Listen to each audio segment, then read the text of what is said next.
Тебе трябваше да върнем 7 км пеша.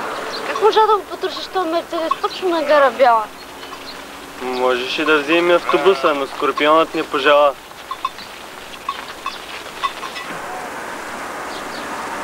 Как може да се разправяте за подобни дреболии? Виждате ли колко добре ни се отразиха тия 7 км пеш? Хубаво градче е Бяла. И щеше да бъде още по-хубаво, ако този Алтимир Мандалиев не беше убил Антония.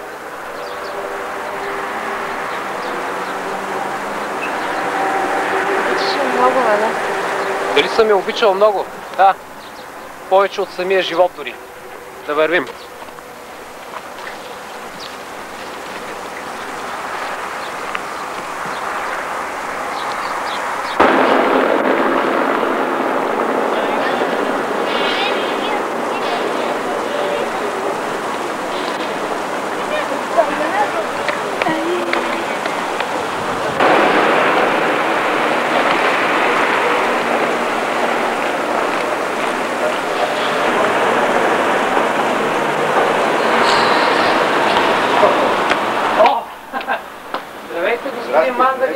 Поздравявам за новото назначаване към данъчната служба. Мерси. Всеки един честен и обикновен човек може да бъде на моето място. Не, кой знае какво.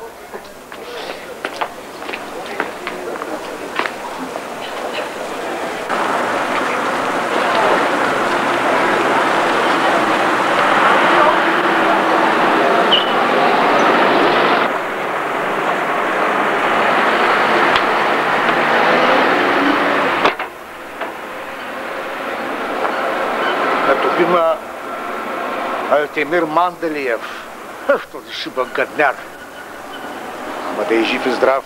Скорпиона, че каза 2-3 приказки където трябва.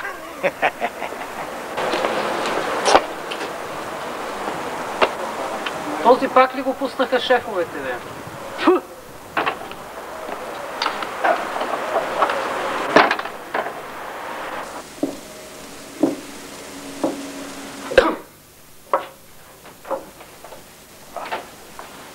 Петко, какво гледаш като варен шаран?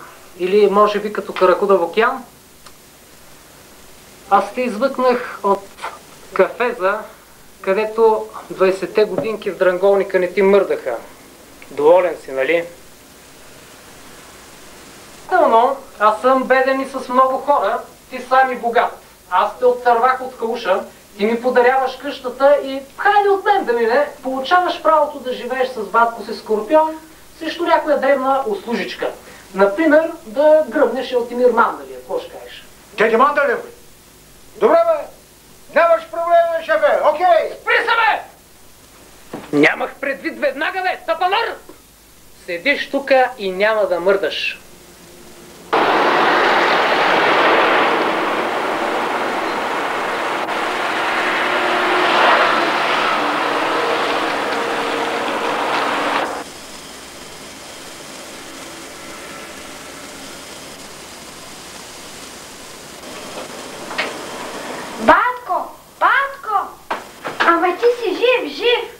Да, жив.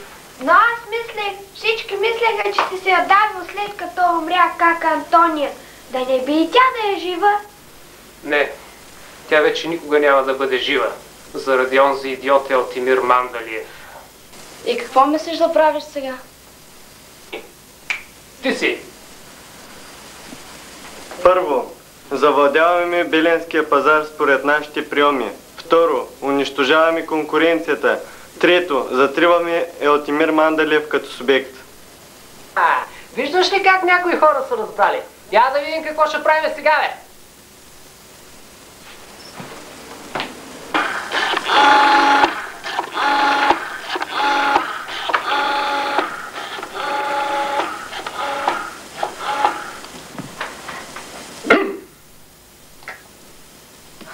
Ало!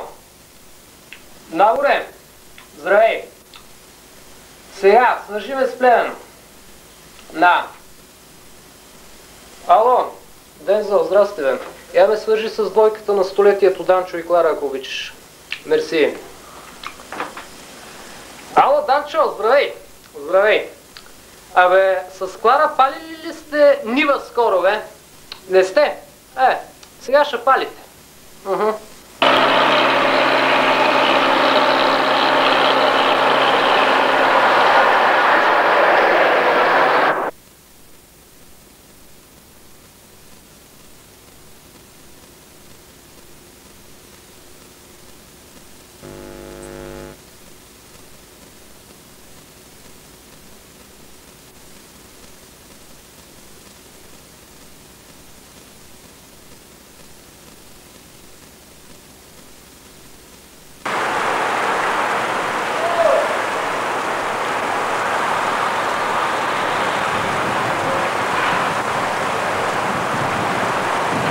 Хубаво е, нали? Хубаво е, мала да се поиграем на оръдията. Знаеш ли, на мене не ми се играе определено. Хари! Айде си поиграй с детето, бе! Разбрали, Скорпионе? Елтемир Мандалиев го назначили и за началник на данъчното. Добре работи мръсникът. Кой? Мандалията? Мандалията. Мандалията работи добре, бих казал, но няма да е задълго.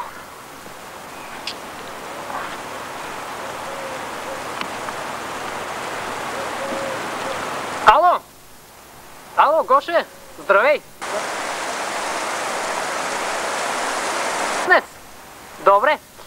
Виж какво, айде да ми свършиш една работа до вечера. Какво ще кажеш?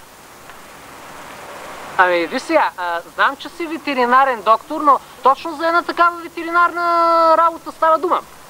Да, значи виж сега, вземаш 2 тира от бати Валентин. Валентин, да. Идваш в Бяла, бившето ТКЗС. И кое, що е прасе там, го отмъкваш. За Русе, да, ще ги пласираме. Ще ги унищожим. Така, айде. Не смяташ ли, че прекаляваш вече? Смятам, че всичко, каквото мога да му сторя, ще бъде малко. Понеже благодарение на него аз се превърнах в дявол. А преди бях по-чист от водата, защото Антония беше жива. Антония, най-красивото същество, което някога бях виждал. Царицата на сърцето ми. Причината на всички радости, сълзи и болки. Всеки един миг от живота ми принадлежеше. Всяка една искрена усмивка и всяка една горчива сълза.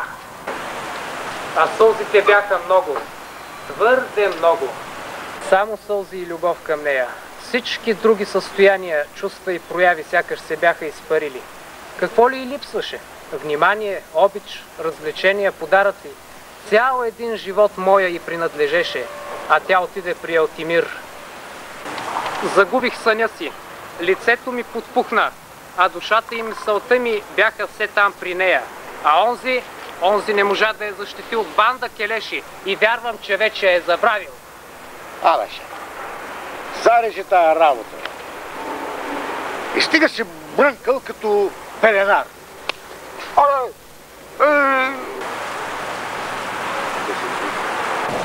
Не смей да ми говориш така, бе, говедо! Вземи тези пари и купи 20 рози, жълти. Слушам, и ги постави на гроба й. Добре. Заминавай! Голям тъпанар излезе той, а? Защо го търпиш още? Какво да го правя, нали все пак живеем в къщата му?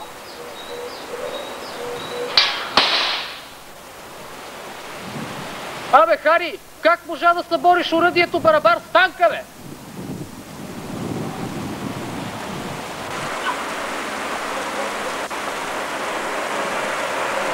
Радиовъзел Бяла. Снощи около 3 часа след полунощ са откраднати 2000 прасета, собственост на местната кооперация. По информация на човека оркестър Бан Вълком, по същото време 2 тира са преминали бродящи по магистралата за Русе. Върде се следствие. Браво, моето момиче! Само така! Днес отличен в училище, утре в университета. Айде бягай да напишеш и другите домашни. Старая се. Ще се стараеш, разбира се. Айде бягай! Щом търсите някакъв си Колев. Дай. Ало. О, Ратлика. Ало, Ратлик. Какво искаш от мене, бе? Ага, нивата. Съжалявам, Колев, трябваше да изгориш и ти. За страховката ще го покрием. Ай, чао, че имаме на работа тук. Виж, не ме занимавай. Айде, довиждане.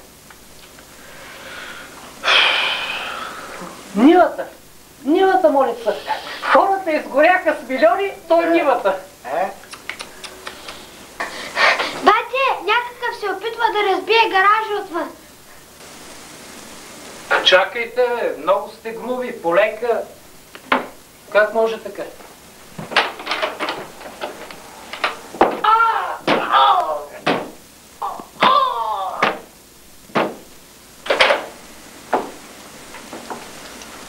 Вървете и изхвърлете трупа, не се мотайте, моля ви се.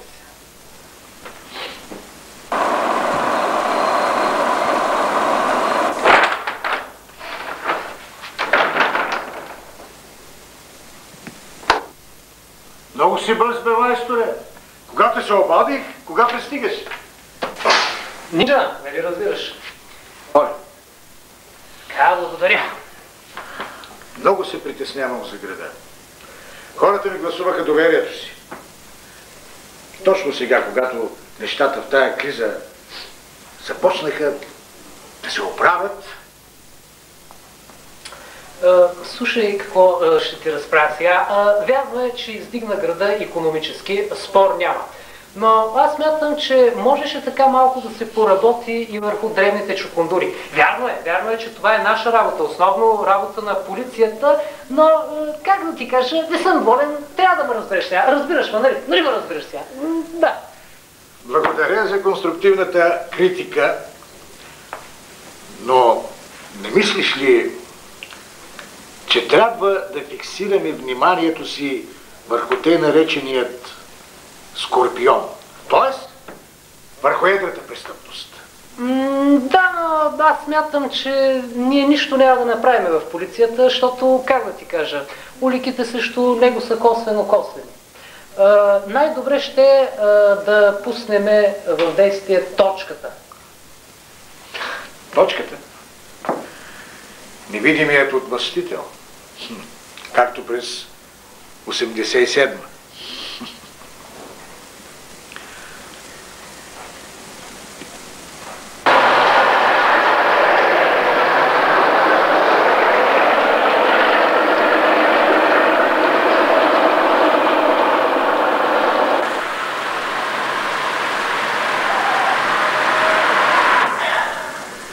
Сега чухме и за другото хубаво съобщение. Много хубави съобщения правят по този радиовъзел Бяла, да му се видите. Това добре. Ама я да видим какво е ставало в мое отсъствие. Идва някакъв оперативен работник от Репилото Бяла да ме разпита. И с мен говори. И с мене също. Ама нищо не отмъкна от мен. Гаранция 115%. Значи съм останал само аз и той скоро ще довтаса. Ето го иде. Как позначи ще дойде? Акъл, бе, Наде, акъл! Да, влизай. Добър ден! Ето човечето, което си вре носа където не трябва. Я да видим как ще му се отрази един хубав пердак без свидетели. Да не сте поспели, аз съм най-добрият в околията. Сърсемин, знаеш, че ако те отцепиме на глава, ще си глътнеш езика барабар с останалото, бе. Но аз няма да си цапам ръчичките с такова нещо като тебе. Хари! Чакай! Не съм дошъл сега за това. Ети една призовчица, другарче, пък ще питам утре в съда какво ще ми прави.